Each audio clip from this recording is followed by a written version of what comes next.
Wow, that's amazing. Wow, I'm really, I should have seen this. This is brilliant. I think this because that's a common denominator of these of the themes in the three books. Loss of identity. I will. That's really useful. Thanks for that. Okay, everybody, welcome back to Living the Next Chapter of the Author Podcast, where we get to meet great authors from around the world. I'm in Canada, and the fact that I can travel the world with a microphone and a pair of headphones and talk to amazing people from around the globe is just such a joy for me. And today, my guest is joining me from far, far from where I live. And the power of the internet, I get to have a chance to talk to another great author. And A.O. Wagner's here on the podcast with me. You're going to love his books. You're going to love his story and why he's writing these books. You're going to love this guest. A.O., welcome to Living the Next Chapter. So glad to have you on the show. Thank you, Dave. It's a privilege to be here. Excellent. We met already, everybody listening. We've already met once, the two of us. Had a great conversation. Now we're back to do the recording together. A.O., tell everybody where you're originally from and now where you live, because I think that's really interesting to start off. Yeah, that's an interesting story, at least to me, I would say. But I'm a Dane from Copenhagen and lived half of my life in Copenhagen and the first half in a remote village in Jutland. And then 5 years ago, I decided that I wanted to see something else and see some new surroundings. And then I moved everything and relocated myself completely to Switzerland, to the central part with in a very mountainous area. And I've never regretted that move on so many levels. Excellent. So what about Switzerland drew you to that country? You could have gone anywhere. Why specifically Switzerland? Um, there's a part of it was to live an adventure for me, and Switzerland checked so many options that for example, I wanted to go somewhere where I could I could speak the language, and I speak my German is okay. I can have a conversation in German, and at the same time, I because at the job that I had at the time, there was an advantage that I wasn't too far away from Copenhagen, and Switzerland is less than 2 hours flights from Denmark. Wow. And then on top of all these things came some more abstract considerations. I would like to go somewhere outside of the European Union. I can't really explain why, but I thought that it would be interesting to see something else, and then I ended up having to choose between Austria, which is obviously member of the European Union, and Switzerland,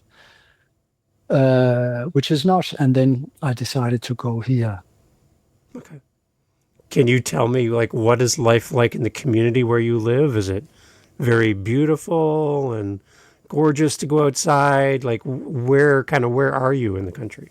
It's in the center of the country, in the what they call the Voralpen, the foothills of the Alps, and I can see the closest mountain out my window. I can see the local mountain called Rosberg. Every time many times during the day, I look up and take in the view and remind myself how fortunate I was to find this place. And so there was a lot of abstract reasons for coming here, but the main benefit has been like from a health and hiking and walking and nature point of view, because I have so many options just outside my door. I can walk, I can use my bike, and so almost every day, weather allowing, I go for a longer or shorter walk, which has also helped me, yeah, contemplate a lot of things. and solve problems also regarding my books with plot lines and so on, where I've been forced to rethink a lot of things instead of using the first and the best solution that came to mind and then write it down. Then maybe if I'm in the middle of a walk, I find a solution, but maybe half an hour later, I find a better solution. So the walking to me is very meditative, but also a very creative instrument. Nice. Talk a little bit about your journey as an author, AO. Like, where did it all begin for you? Where writing and sharing stories was part of your plan. How did it start for you? Well, I always wanted, since I was a young boy or a young man, I wanted to write some fiction and novels because I liked the idea of storytelling and entertainment. I just never had the ideas or the plots or maybe not even the time to actually do it. And then at one point in the 90s, I wrote two nonfiction books about programming.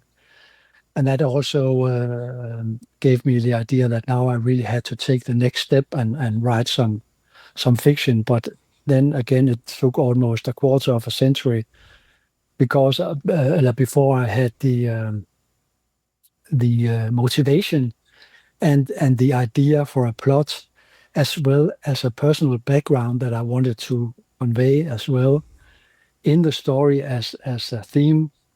So at that point when I started writing, there was still the elements of a personal realizations or challenge. See, can I write a novel?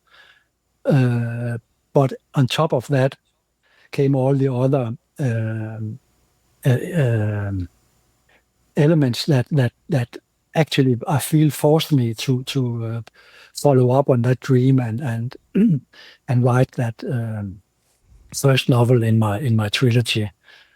Hmm. Did you have a plan to write the trilogy, or did you just have a plan to write that first book when you The first plan was started? just to write. I only had the idea and the plot for the first book, and it was like a test, like an Iron Man for myself to see if I could accomplish such a feat and to write a novel. So and I actually considered giving up a couple of times. Halfway, that's the typical point where it gets too overwhelming. And so when I finished it, I definitely had no plans to write a sequel or even a third book. But then after half a year, I felt the you have a tendency to remember the hard times and the troubles and the all the things that annoys you and all the what you call it, obstructions that you meet, Yeah. and you romanticize a bit how it was, and then I felt it very manifest in myself, a rising need and wish to write a second book and continue the story, also because the ideas started popping up in my head. So forgetting all the troubles and the mounting wish to continue the story convinced me to make a sequel for Dan's story. Hmm. Okay. And so, what would have been helpful for you when you started writing if you were able to hit play on a podcast and somebody who writes like you do and writes about what you do was talking? What kind of things would have been helpful for you to hear from someone on a podcast that would have made maybe your journey a little bit easier or a little more enjoyable, or something that would be inspiring Yeah, for you yeah. when you first started? What would have been helpful to hear? I think it would have been helpful to be prepared, to have someone tell me that this is probably going to be harder than you think, Mhm. and A second thing that I have thought of many times that I hope that I can share with other the budding writers is that if you're the kind of writer that, like me, that likes to plot everything in advance and make like a hierarchical rundown with arcs of everything, the character, their evolution, and also the themes and side themes, everything plotted out in advance before you start actually writing the prose, then you should be really sure that your rundowns of each chapter, that they are really watertight before you start translating it into to the final prose or the first edit, so to say.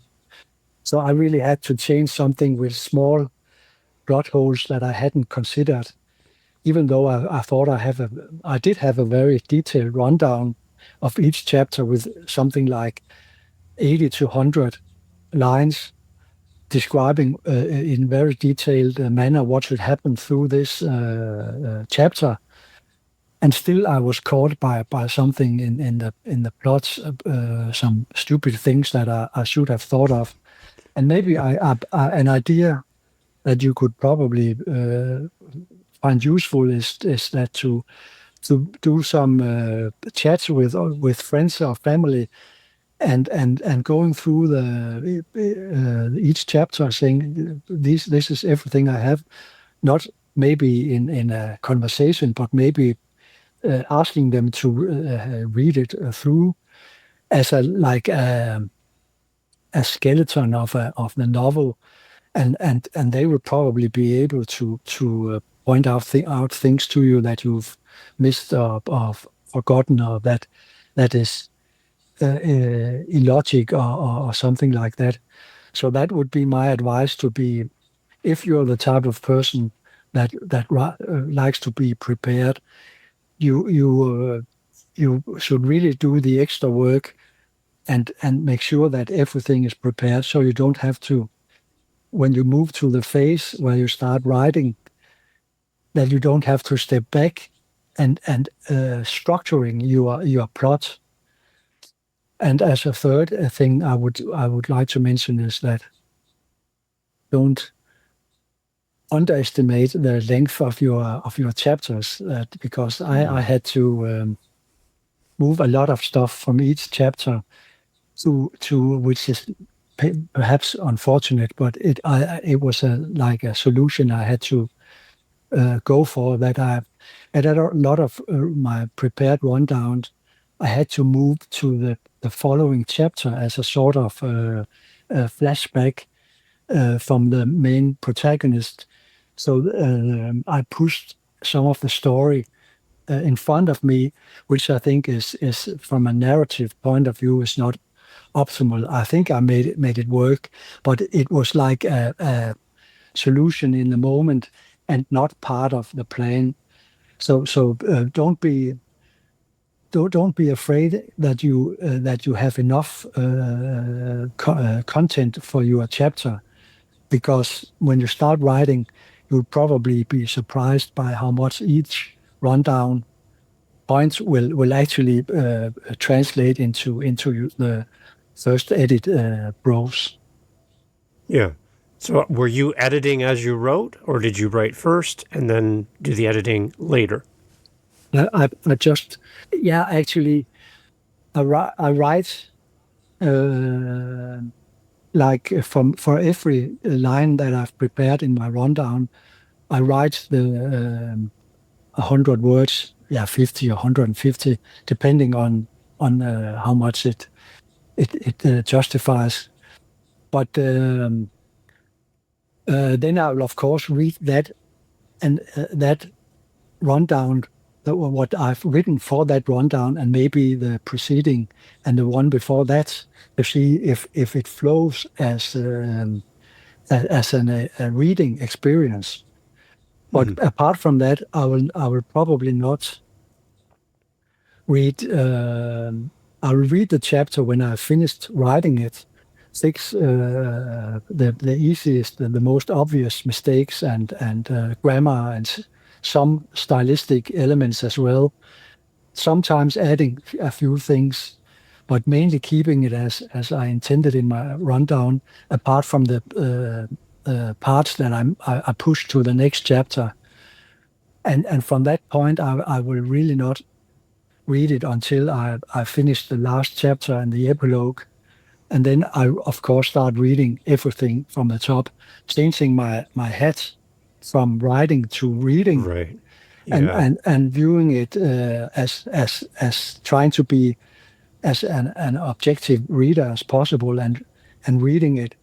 And I think I've become fairly good at reading what it says and not what I think it says. I think that's another typical mistake that all of us do when we write, be it an email or any type of Yeah. text. When we read through it afterwards, we think everything is fine because we are reading what we think we wrote instead of Yeah. reading what is actually there. And even after reading it one or two or three times, there will be banal mistakes that makes its way through to your final revision, even though you are try to be very thorough in your reading it. But I think I've forced myself to be good at reading it as objectively as possible and seeing what is actually written there instead of thinking, what did I write in this passage or in this Hmm. paragraph? I think that's as a tool that is, if you can find a way to improve, which I believe I have, that ability in your reading. I think that will improve. It has with me, certainly. It will improve your writing. Okay. At what point, AO, do you focus on establishing who your audience is as a reader? Is it at the beginning when you start to write, or is it more near the end when the book is complete and you go find an audience who's going to love what you've already written? Where do you pick your audience? What point? Well, that's very interesting, I think, because I think I've tried to reflect quite a bit on that, and my objective from an entertainment point of view, from a reading experience point of view, I simply I always remind myself what you write, is that something that you would like to read Hmm. yourself? And that is actually my criteria for the quality of what I write. Would I like? Is this a book that I would like to write? Is this a paragraph that I would like to write? And if I think that it works, and I coming back to a chapter can find it interesting, then I have to I make this leap of faith, so to say, that I hope that if it satisfies my reader expectations, then hopefully there will be a segment of readers in the on the planet that will be comparable to my expectations. So I'm not really writing for not even family or friends or co-workers and so on. When I read it, I sometimes think how this and this person will react to what I've read here. But when I write it very one-dimensional to myself, as it should be readable to myself. That is very manifest to me as an instrument. Okay. All right. Let's talk a little bit about the books then, too, AO. Let's get into that for the readers that are here.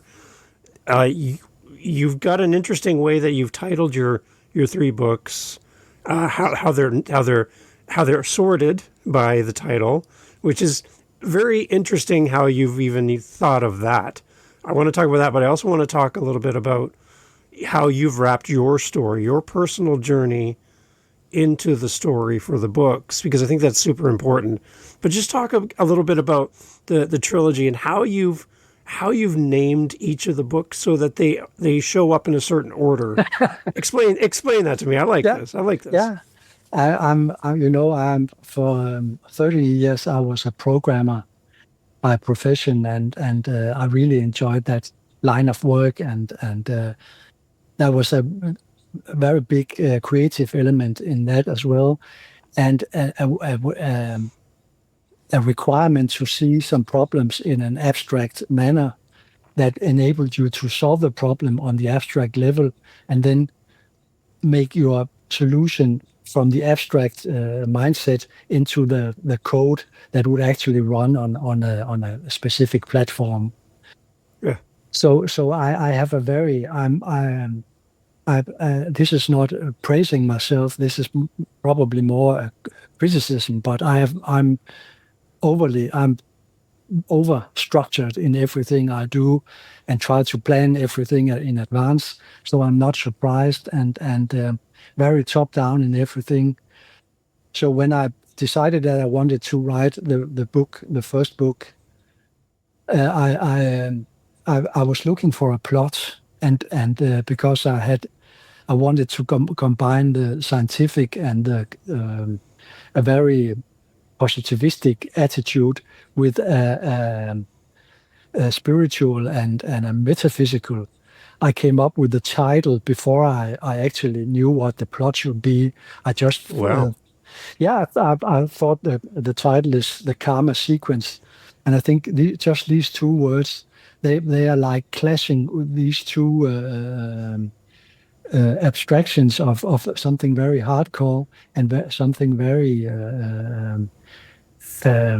yeah, spiritual, something that and that has become part of my mission as well, to speculate in this transcendent universe. But after having the idea of thinking that what would happen if something metaphysical, something spiritual, was actually embedded in something very, very scientific and well known and accepted as our genome. This combination led me to the title, The Karma Sequence. And Hmm. as you said,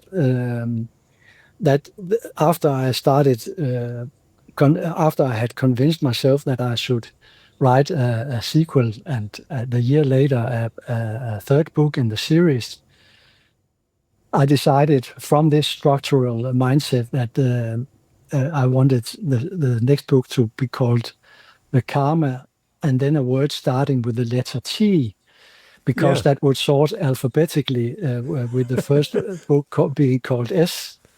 So Yeah. the three books are called The Karma Sequence, The Karma Topology, and The Karma Ubiquity. Obviously, the letters S, T, and U in Hmm. alphabetical order, so people don't have to, or automated systems and sorting algorithms don't have to wonder what is the order, the reading order of this So series. you're smart. Yeah, that's I don't know if it's smart, but it's like a little. I think it's very indicative of my person that I try to think in these. I want to, if you can control it, you should make it. There should be a sense of logic and structure in it, and a lot of that structure actually, realistically viewed, will only have value to me.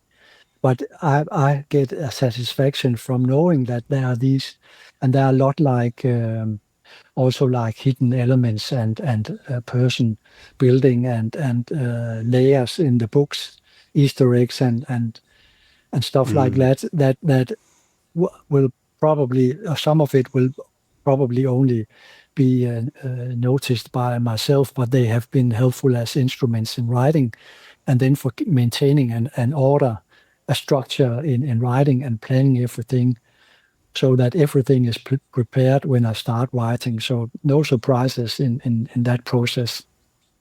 Okay. So when listener, as you buy all three of these books and you put them on your bookshelf, you can put them in order. S, T, U. Exactly, So they're all there. You know you got them, and you know where to start. You start on S, and then you go to T, and then you go to U. Right? exactly. So Exactly. I like that. if people read it if readers read it in the wrong order, that's definitely not my mistake. There you go. Yeah, I made it as simple as I can as the author for you to start on S. So Yeah, everybody start on the exactly. S. Start with Yeah. the sequence. That's the first one. Now, okay, when you write your book, part of your personal story is in the book as well as your journey.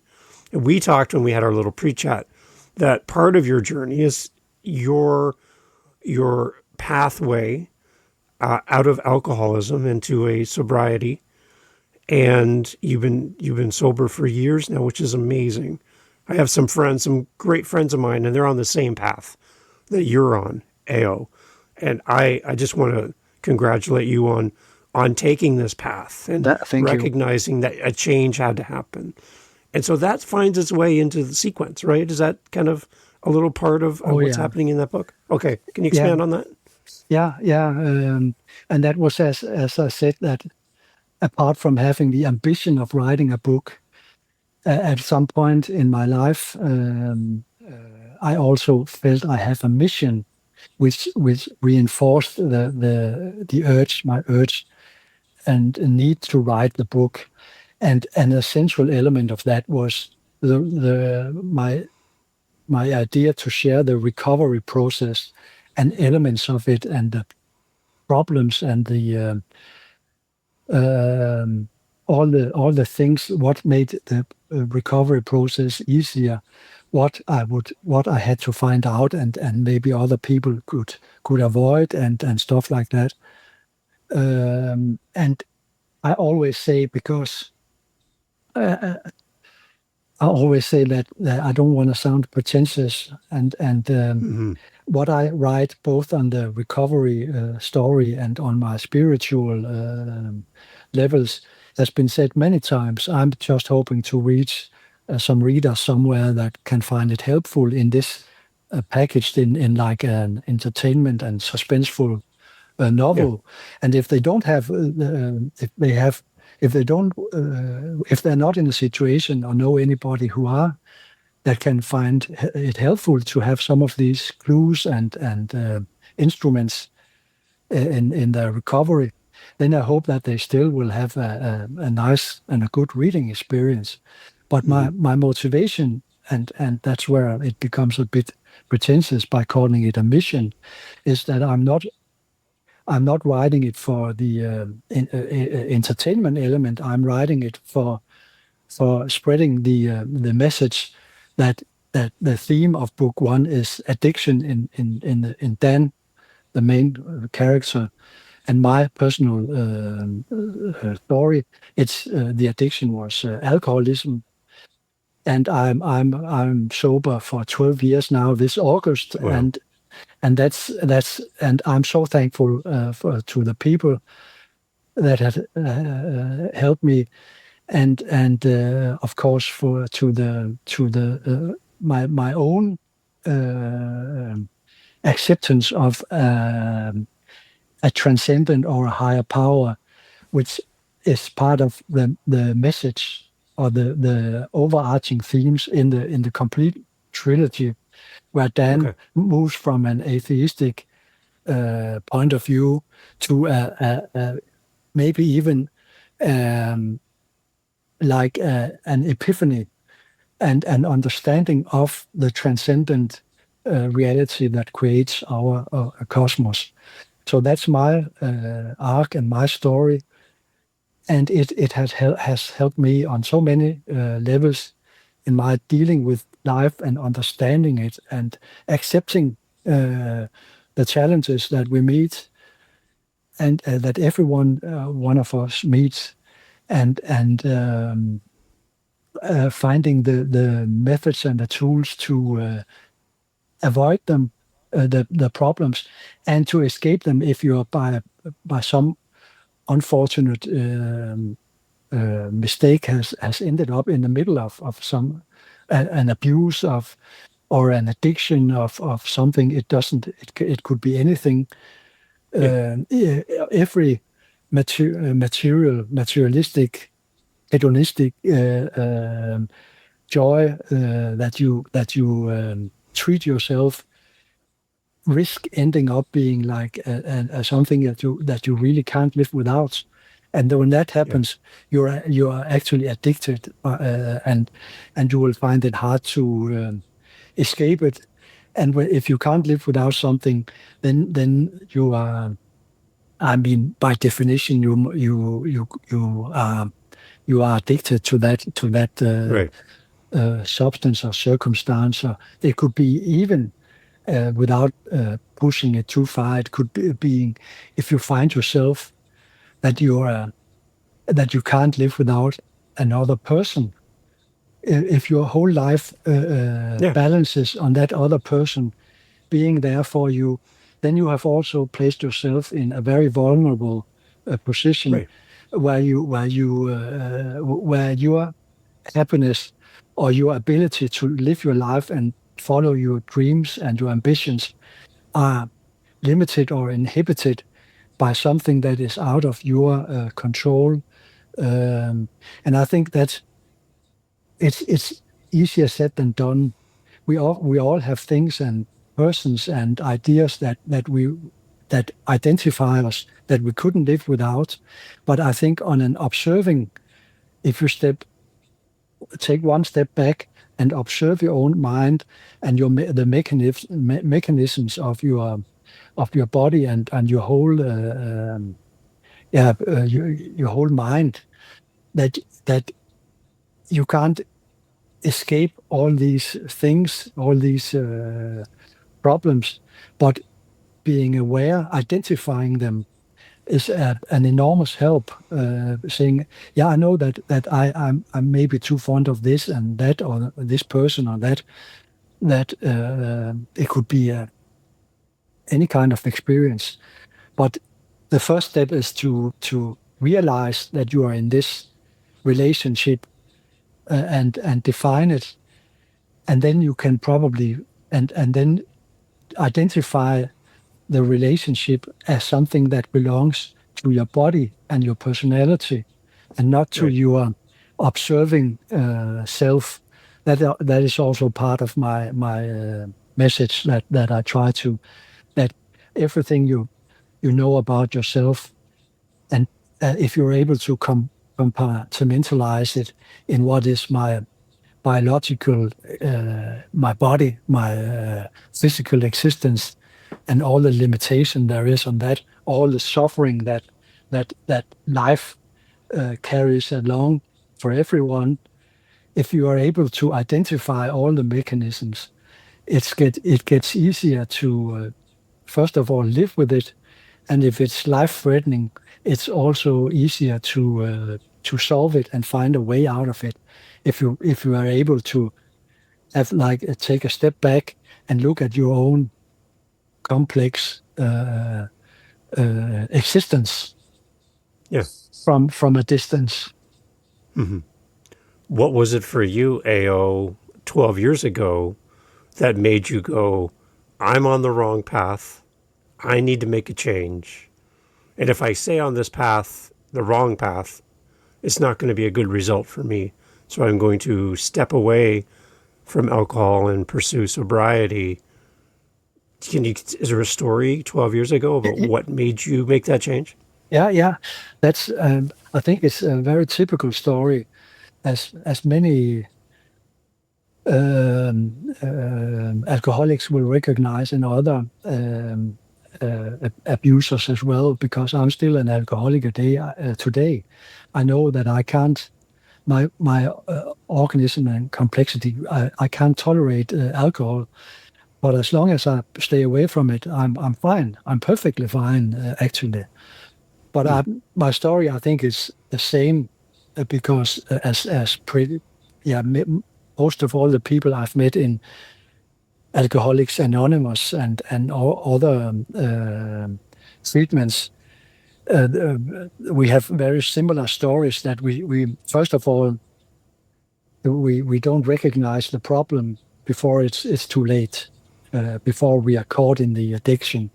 We think we can control it, and we think we can put it on the shelf and leave it behind us, and we can't. Yeah. And I think that's the first realization also in the AA, is that you have to understand that I realized that I had lost control of my life. That's Right. your first step. That you when you accept that, and that's a big hurdle. A lot of people fight with this because I've really fought that first realization because as I said, I'm very analytical and trying to prepare for everything, structured, and thereby also trying to be in control. And this ideal and illusion of being in control was also a barrier for me for accepting this because I thought I can stop this anytime I want, and it just got worse and worse. And the family and friends and colleagues started pointing out you have a problem. And I replied from an honest heart, no, this is, I know it looks maybe bad last weekend and so on, but I've got this, I've got a handle on this, I can control this. And then, so the biggest hurdle at that point is accepting that even being a control freak is as hard as it was, Mm.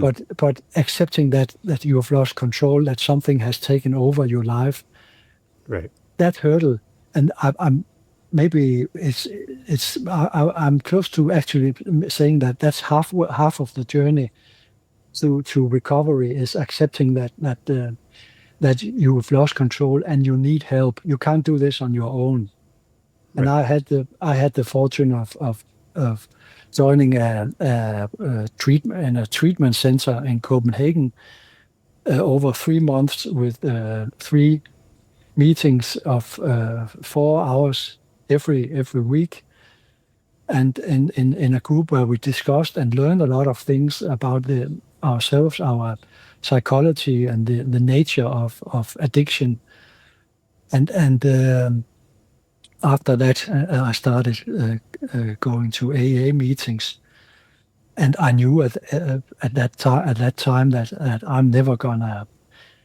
I was so relieved because I knew I was never gonna drink again, and I knew that it was no longer a question of willpower because I've previously I had tried, with weeks or sometimes even months of abstaining from alcohol. But at some point it gets harder and harder. Yeah. And then something happens, something in your surroundings, which happens to all of us. Someone near to you dies or something, Right. or you have some problems at the work. All the stuff that hits everyone every day, something we can't escape. But as an alcoholic, you will always see it as an excuse or a reason. Yeah, okay, this was really the toughest week. I know something that will ease out everything and cut all the spiky points out of how I feel now. Put me in the mood where I like to be. It's very easy. It's very it's very cheap. Well, maybe not cheap, but I can go over on Yeah. the other side of the street and buy a little bottle that will smooth it all out and have at least, and just for tonight, I will relax and have a peace of mind and so on. I think that's a typical story. So Yeah. something will happen that breaks your um, willpowered sobriety. It's inevitable because your willpower it takes so much energy, and at one point your energy is depleted, and you know there's an easy solution. But getting to Right. know yourself uh, and accepting that you need help from others to look into yourself, and if possible, even to have this spiritual layer on top of that help, then I think for me it has been it's really, and it's been so easy. The element of willpower and the element of fight is absolutely gone, and that's core to my mission of writing the themes that I do, is Hmm. that I want to share this insight that if other people can benefit from my story, which as I have to stress all the way, it's not unique. It's just my way of telling the same old story. But if someone Yeah. somewhere can get to the same, cross the same hurdles and get to the point where abstinence is easy and not a daily fight and against yourself and if someone can benefit in that way, I would be so I would feel really relieved and happy. That then I would say that my mission is accomplished. Yeah. And I wanted to spend a little extra time on the first book in the series because that's our first experience with you as the author. And from there, there's two more books in the series that we want to quickly kind of touch on as well, AO, so that people understand kind of what's coming next. The one thing in book two, which I just need some clarification from you on, it's not a word that I use all the time, but transhumanism. I've never used this word in a sentence before. So that's kind of the theme for book two. And that I would just like, can you unpack this for me so that I have a clearer understanding of transhumanism? I just need to know because I feel like I don't know the answer to this question. Yeah, and I'm definitely not an expert or on the neither on the technical or the philosophical aspects of transhumanism, which is at this point of time is very much philosophical and but also there are a lot of movements moving technology and on self-understanding and in that direction. And of course, that is I'm very fascinated by and scared by this whole idea of transhumanism. But the central idea is that the proponents of this philosophy believe that evolution has put mankind in a position through our use of technology, going from the stone-based tools to Yeah. computers and AI, that it has put us in a place to improve our the context that we live in, and leave this biological holster with all the problems that our physical body and the million years of evolution with all the compromises that we still carry in our body. The transhumanists have a hope that we can leave all the misery and the pain, the painful parts of living behind us if we move to if we move our conscience and our thinking to a new platform, maybe in a computer, maybe in the cloud, maybe in another medium. But that is it. It is the next evolutionary step. That is the central idea, and there are some really well formulated and highly intelligent people argumenting for this whole idea. And the more I've studied it and how it's used for many other things that this idealized goal, the more I think that I personally have to be very I'm very scared of this whole idea and all that that it can be used for. And this is the central theme in this, as you said, in the second book in the trilogy, where the alcoholism was a theme of the first book, and then transhumanism is a theme of the second book. And and it's not mentioned. It's mentioned many times in the book, but it's also described in the way that the main characters, Dan, the protagonists, and all the people he meets and who inspire him and help him solve the problems that are the carrying the story elements, the plot element of the book, which obviously lies beneath the themes and hopefully makes it entertaining to read. There's a suspense level also, but Good. on this level with the themes, there are characters who who experience and enjoy life in different ways.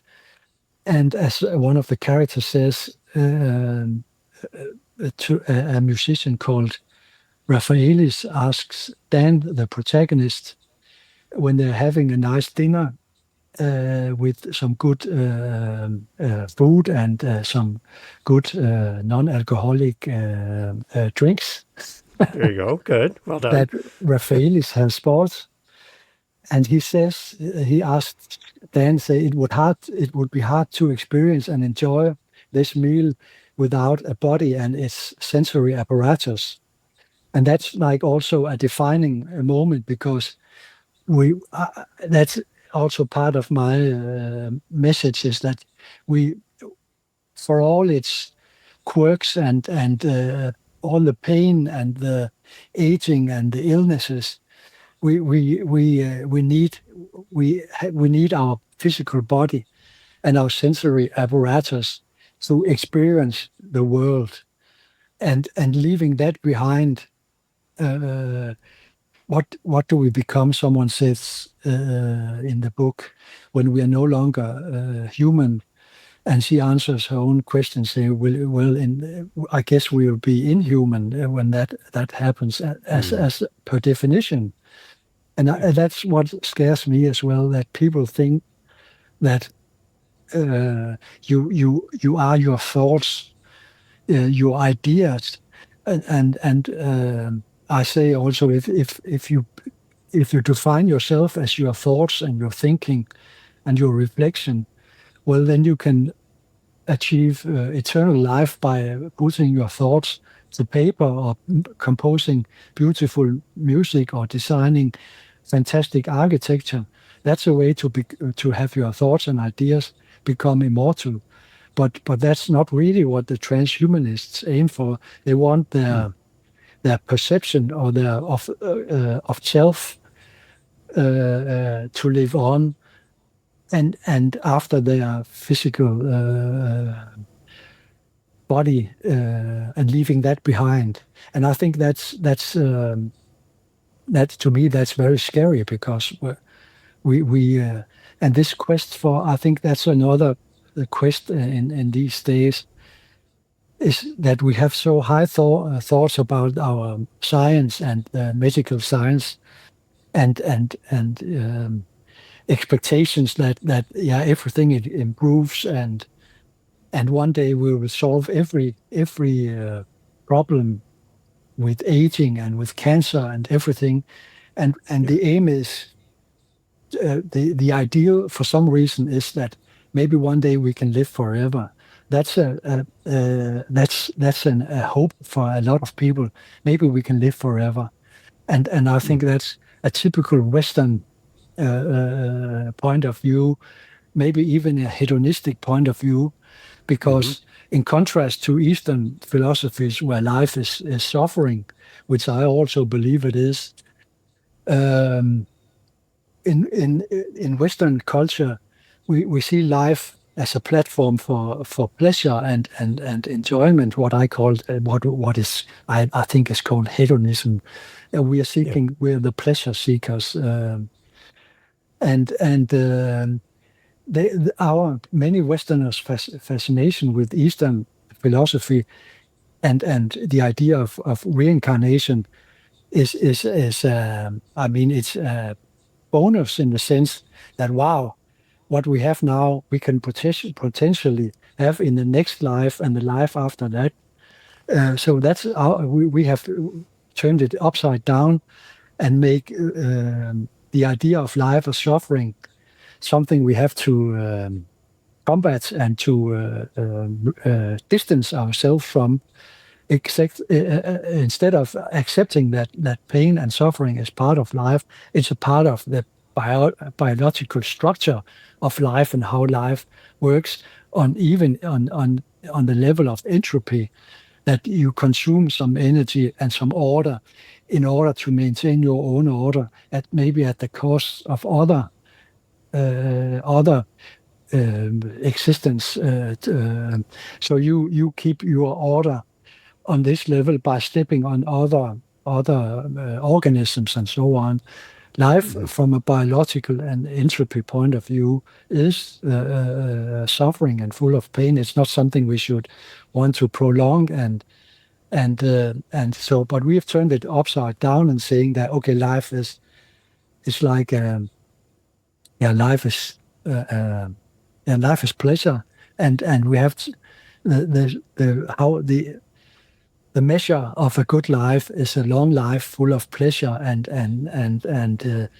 things that we experiences and seeing stuff and so on.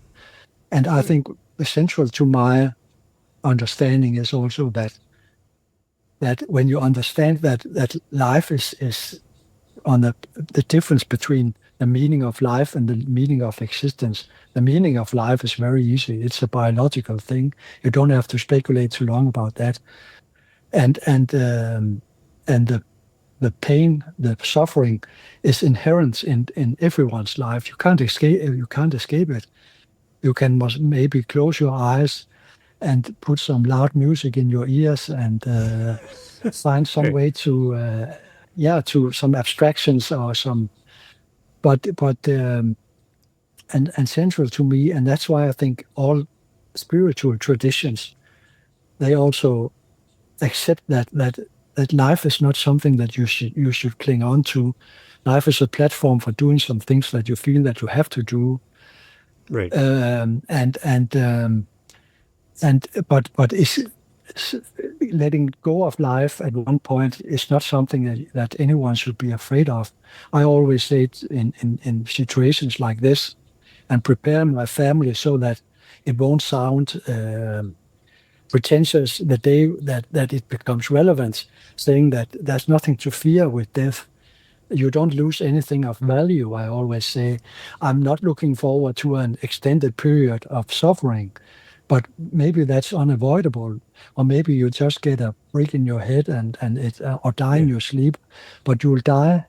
But there's nothing to fear unless you're attached to things in the physical and biological life. The easier this is to understand, and that's why I'm pretty sure that all religious and spiritual traditions, they have this taboo about suicide, because suicide is like a horror naturalis, as they say. It's just something that we shouldn't do.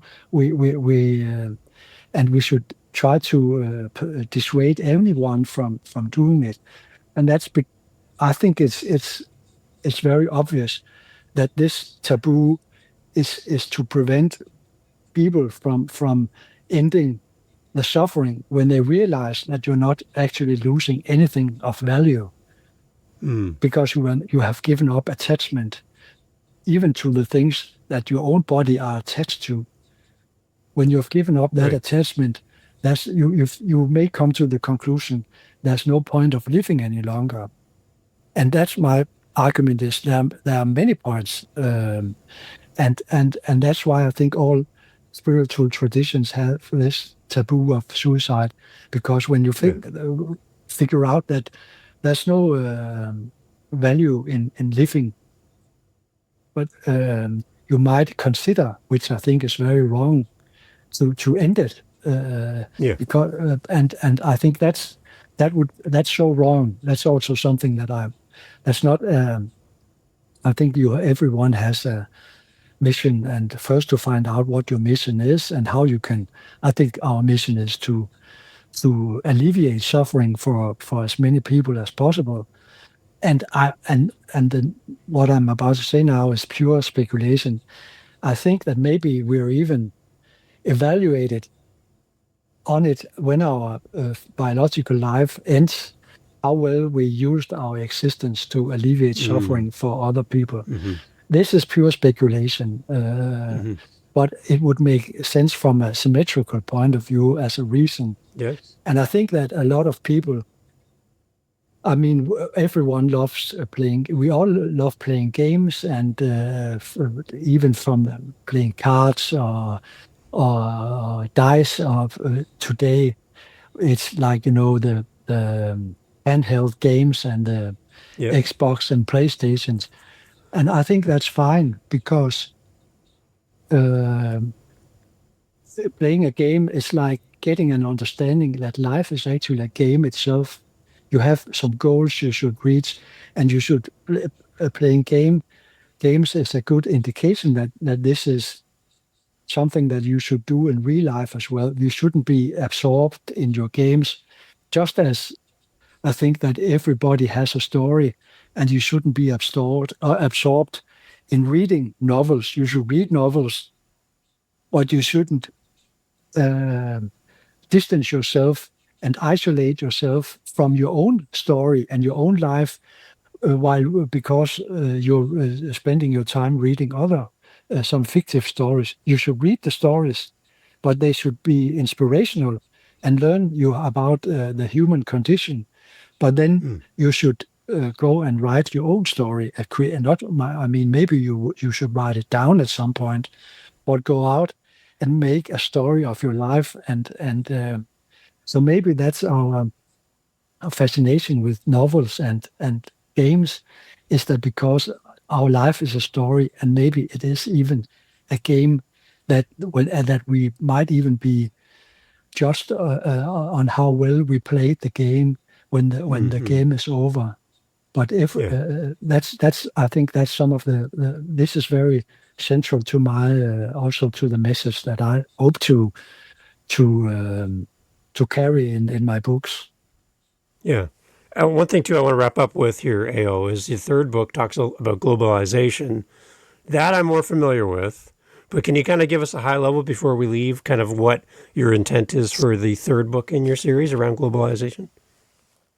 Yeah, that's absolutely correct. That's and just as I was appalled and horrified by the idea of transhumanism and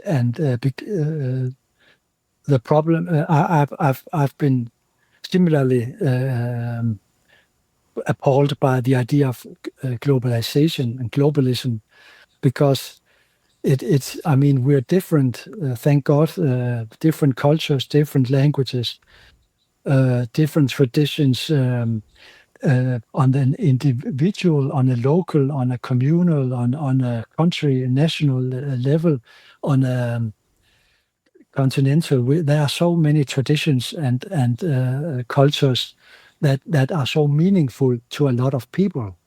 And I think a central point of globalism is to try to standardize and make a single story, a single narrative, the lowest common denominator, then that if every person from every culture around the world can dig into that new narrative, oversimplified story, and then we become one big market and one big platform for consuming news and any type of product, physical or abstract, and so on. And I think just like with transhumanism, globalism has it's I think it's an uphill battle because it's so easy to argue for all the good sides, all the advances in medicine that will improve life for a lot of people.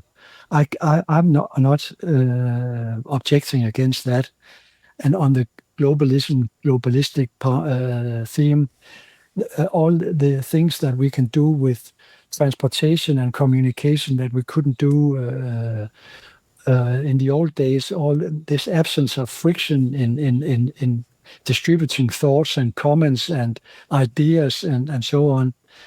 Um, it's easy. I mean, the people who argument for these things, they have an easy cause because there are so many fantastic good arguments for this, making life easier. Again, with this maybe this life as pleasure, but there are a lot of benefits from these. I mean, just as an isolated thing like the containerization of the world. I think that's fantastic that you have one standard of how goods are transported all over. Um, but the disadvantage is that maybe you start producing things in places where the requirements for the environment and pollution are not the same as in the places where the goods are consumed. So it's the Right. race.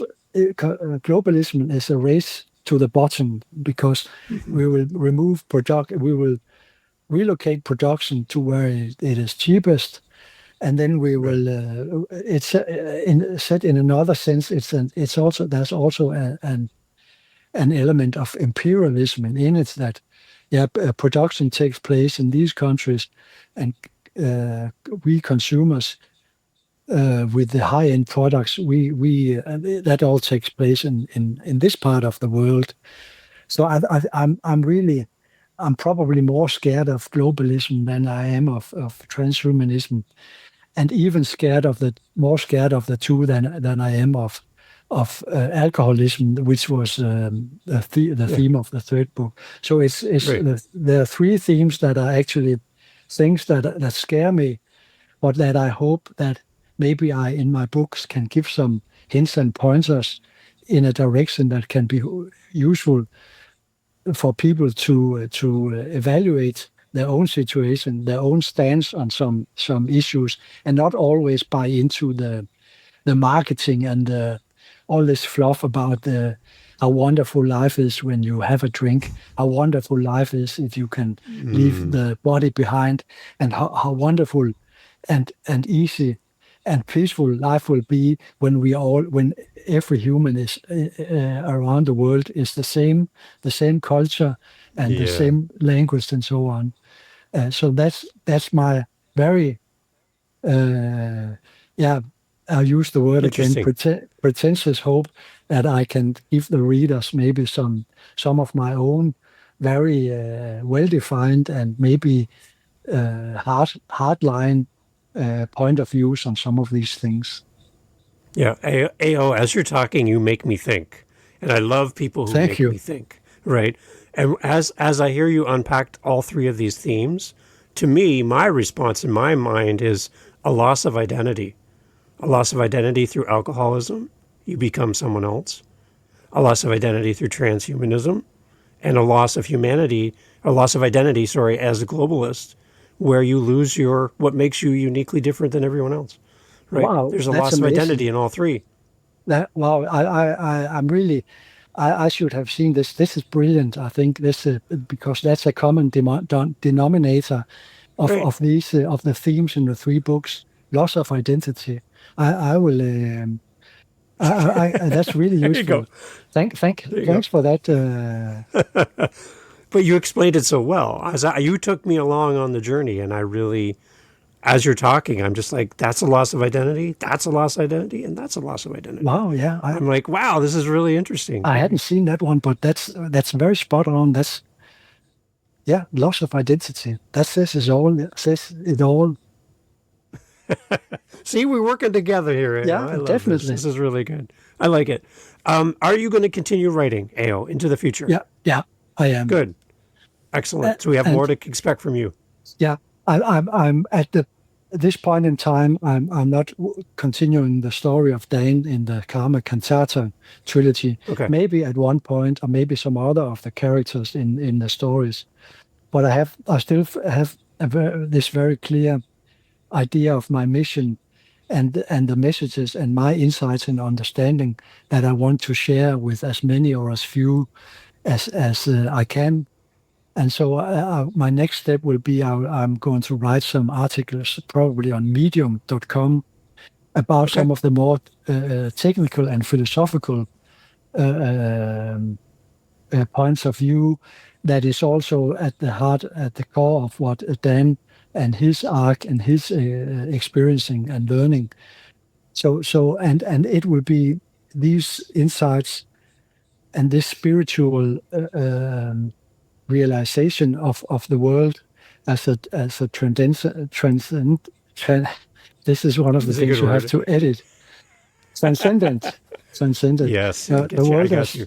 transcendent experience this will be at the core of my next novel that I hope will be ready in like 10 or 12 months from now. Okay. But I'm very early in the process. But I I really enjoyed working on the books and the plots and planning everything. And so I will. But it will take some time. It took the first three books I wrote in 3 years. So that will probably be the average from my hand. It's not like one book per month as is suggested for having success on Amazon. Is that you should write, if you write a series, Hmm. write one book once every second month. I'll Wow. never be able to do that. That's a lot. Yeah, it is. Yeah. Excellent. Well, Ao, we're going to have links for all of your information. I know you have an Instagram page. There's a Facebook link and other links I will include so people can come and follow up with you. Ao, I'd love for you to come back in the future. I Okay. would love As to you come work on new back. projects, you're an amazing guest. You're a Uh, very deep thinker. You cause people to react and think as you talk, and your books are a great resource for us as well. Thank you, Dave. So And keep writing and come back, please. I would love to come back and talk about maybe when I can use that as an incitement, or what it's called, as an ambition also for finishing my fourth novel. So I'm saying, yeah, okay, I have to come back and talk There you go. You have to a reason to come Dave back. about it. Yeah, exactly. I would And enjoy we that. both love the band Rush as well. So we have Yeah. that in Wow. common. Yeah, that's true. We've connected, right? The greatest rock band ever. There you go. Excellent. Ao, thank you so much for being on the podcast. We'll keep in touch and we'll have you back. Thank you, Dave. Yeah. Excellent. Everyone, Thank as you. you listen to this episode, please go leave AO an amazing review where you purchase the book. Let people know why you love this. Share this episode with somebody maybe who's struggling, maybe someone who has been dealing with alcoholism and they're looking for another voice to encourage them to find their new path. AO's got a great books here for you. And if you're really struggling with your own self-identity, you're really going to resonate with these three books. And I think you're really going to enjoy reading this. And again, I'm just so happy to have you here, AO. Thank you so much for doing this. Thank you, Dave. Hey, thank you so much again for pressing play. As you've heard, great guests on the show. And one thing you didn't hear in this conversation is what? What did you not hear? Think about it for a second. That's right. Not a single solitary commercial for a mattress or a supplement or a whatever you call it. No. Why? Because we don't want to break up the conversation with commercials. So the fact that you're still here means that you are a fan of the show, I'm assuming. So if you want to help to keep the podcast going and to make me feel really happy, all I really care about is coffee, okay? I just got to be honest. I love coffee. I'm drinking one right now. It's starting to get cold. I need to warm it up. Helping us with our Buy Me a Coffee link over at livingthenextchapter.com and also in the show notes helps kind of keep the lights on around here. Remember, I'm doing this for free. I'm paying for everything. So I would love to have a little coffee donation, even $5 kind of fills up my cup. And I would love to enjoy a coffee from you. So if you're interested, again, thank you for listening. But you can use our Buy Me a Coffee link and fill up the cup. Thanks for being here.